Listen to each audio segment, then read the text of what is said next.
चलो हम सीखते हैं किसी वस्तु पर धक्का देना है खींचने में कौन आसान होता है, मतलब कम फोर्स किसमें लगाना पड़ता है। सपोज ए मास की बॉडी, उस पर एक फोर्स हॉरिजॉन्टल से थीटा कोण पर लग रहा है तथा फ्रिक्शन ए पर लग रहा है। इक्विलिब्रियम की पोजीशन पर friction is equal to F का horizontal component F cos theta.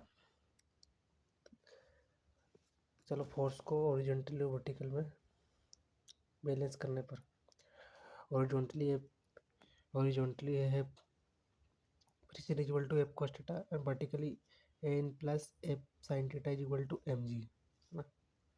क्योंकि हम जानते हैं F friction is equal to mu times normal, इसको बैलेंस करने पर हमारे पास एक क्वेश्चन बनेगा,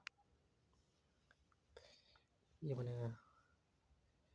इसको जब पूरे तरह से अरेंज करने पर हमें ये क्वेश्चन बनेगा। इसको पूरी तरह से अरेंज करने पर ये क्वेश्चन बनेगा। हम जानते हैं चूँकि एफ को मिनिमम करने के लिए इसको पूरा को मैक्सिमम करना पड़ेगा। इसकी मैक्सिमम वैल्यू हम दो तरीके से निकाल सकते हैं। एक तो इस पूरे का डिफरेंशिएशन करके जीरो कर दे, उससे मैक्सिमम निकाल लें, या फिर हमारे पास एक अल्टरनेटिव मेथड है। अल्टरनेटिव मेथड में हम जानते हैं चूँकि A sine theta plus B cos theta equal to बाई मानते हैं, तो इसका जो बाई की जो मैक्सिमम वैल्यू होती है वो आती है root under A square plus B square, इससे निकाल लेंगे। दूसरा डिफरेंशिएट करने के बाद हमें mu equal to ten theta मिल रहा है, mu equal to ten theta मिल रहा है